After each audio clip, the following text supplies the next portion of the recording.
Sheol. They are destined for Sheol, and death will feed on them. The upright will rule over them in the morning. Their forms will decay in the, here again, the word grave is actually the word Sheol, from their princely mansions. God will redeem my life from the grave. He will surely take me to himself. We then go to Psalm 55. Psalm 55, and then look at verse 15.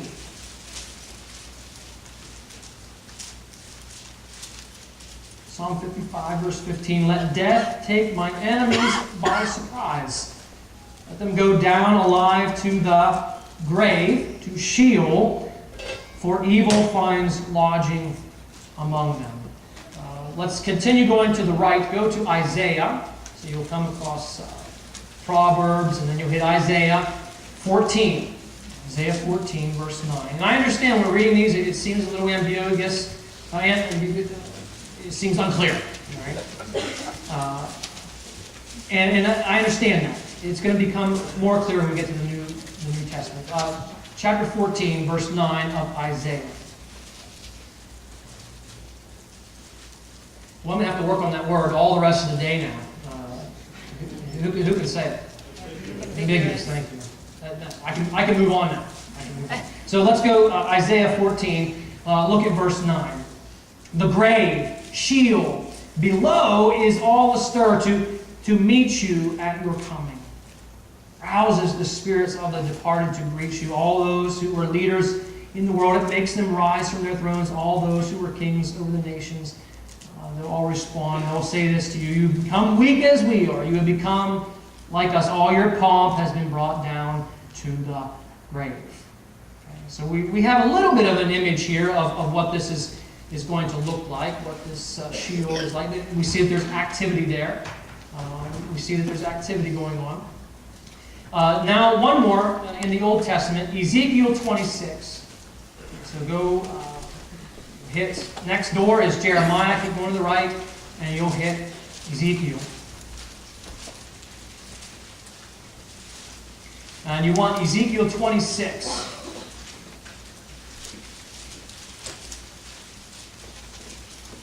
Ezekiel 26, verse 20.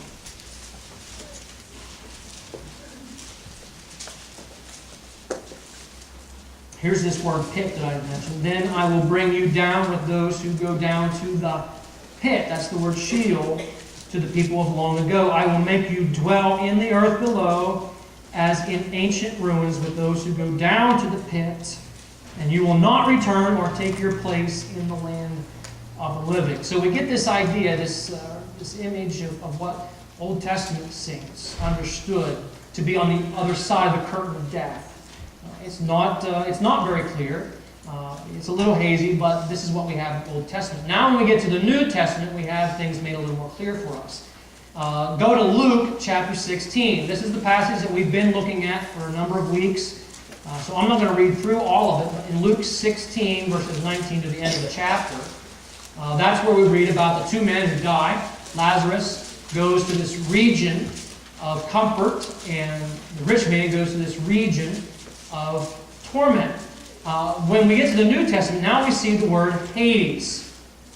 Right? Hades is the Greek word for Sheol. They are the same thing.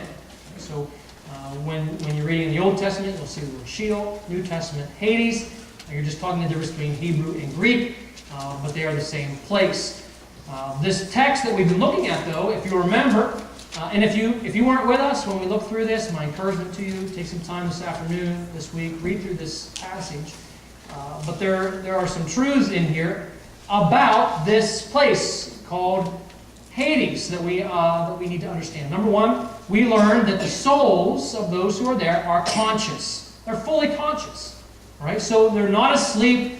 They're not floating unconsciously through some chasm of spiritual nothingness, right? They are fully conscious. We know that they've got a memory. We know that they have things like they can see. They apparently can thirst, right? Because the rich man had the experience of thirst. He experienced pain.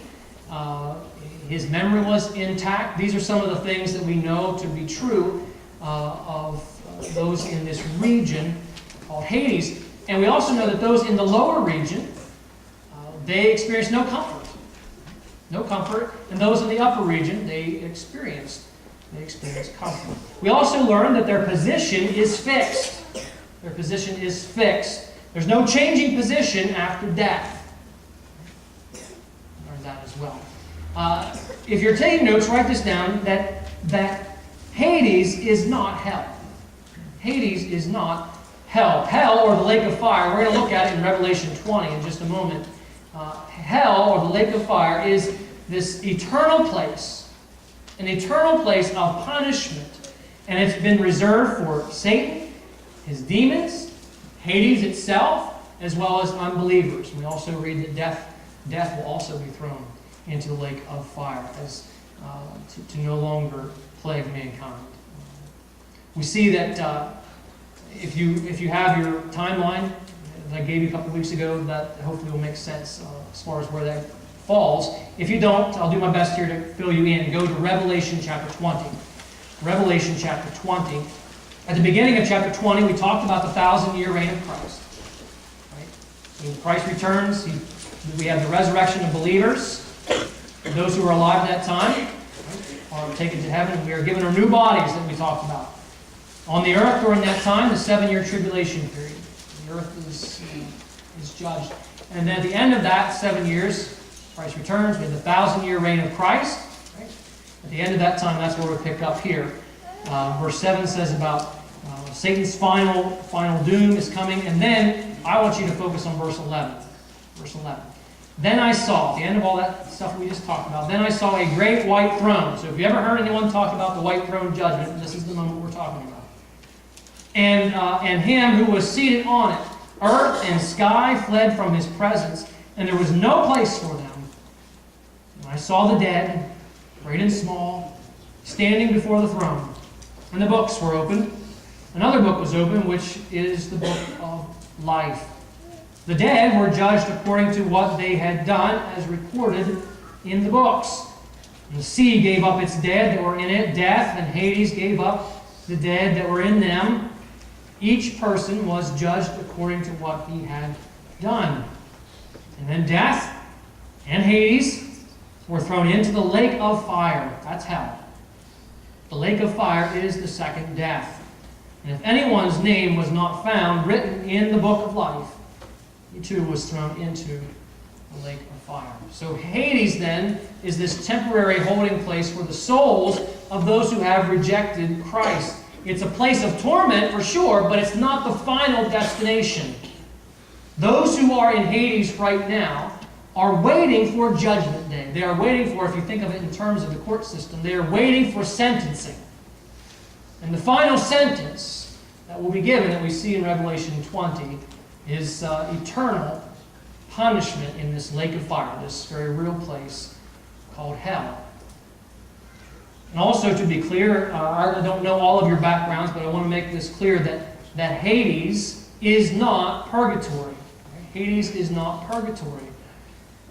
The doctrine of purgatory teaches that there is this temporary holding place, but the doctrine of purgatory teaches that the souls who are there are being purified. Right? That's what we learned that Origen was teaching.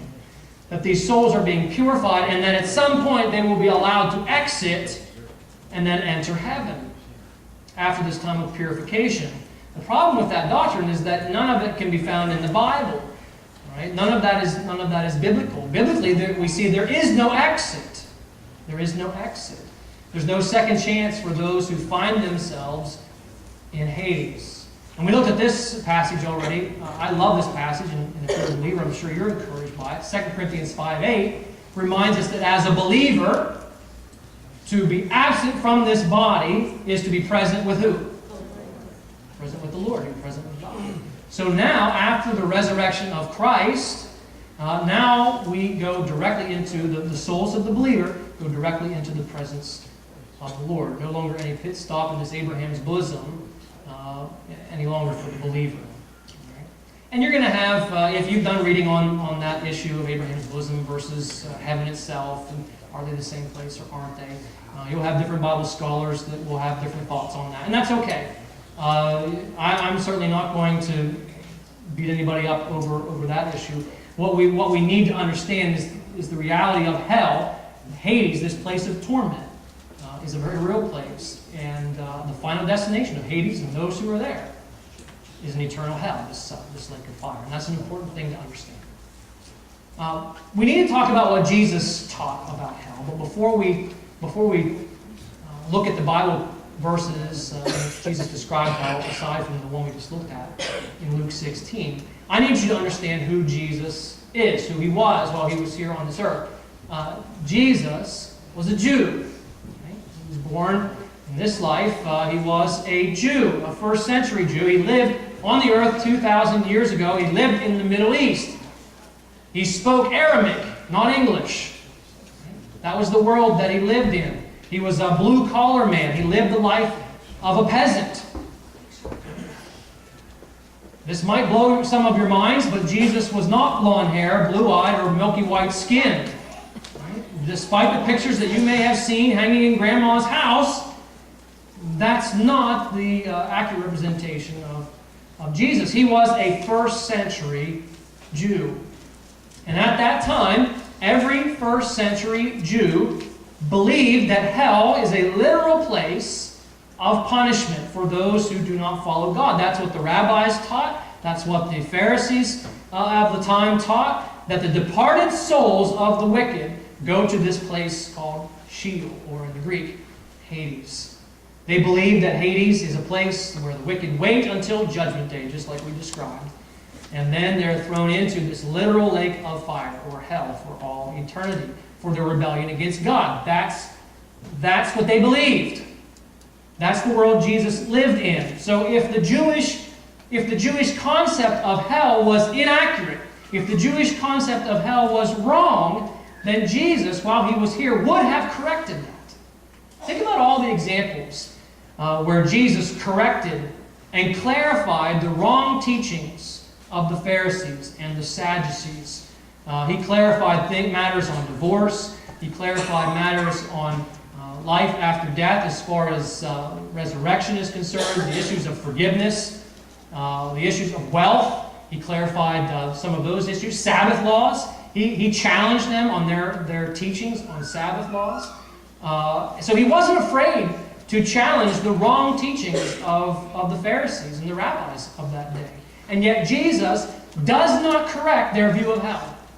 In fact, his teachings on hell are just as terrifying as what the rabbis of that day were teaching. So let's take a look at some of those passages together. Let's look at Matthew 25. Matthew 25.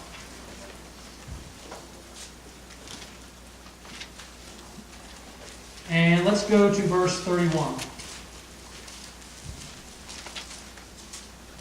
Here's one of the times where Jesus talks about life after death, what's on the other side of that curtain. And he says, when the Son of Man comes in his glory, and all the angels with him, he will sit on his throne in heavenly glory. All the nations will be gathered before him, and he will separate the people one from another, as a shepherd separates the sheep from the goats. He will put the sheep on his right, and the goats on his left. Then the king will say to those on his right, "Come, you who are blessed by my Father, take your inheritance, the kingdom prepared for you since the creation of the world. I was hungry, you gave me something to eat. I was thirsty, you gave me something to drink. I was a stranger, you invited me in. I needed clothes, you clothed me. I was sick, you looked after me. I was in prison, and you came to visit me." And the righteous will answer him, "Lord, when did we see you hungry and feed you, or thirsty and give you something to drink? When did we see you a stranger and invite you in, or needing clothes and clothe you? When did we see you sick or in prison and go and visit you?" And the king will reply, "I tell you the truth. Whatever you did for one of the least of these brothers of mine, you did it for me." Verse 41, then he will say to those on his left, "Depart from me,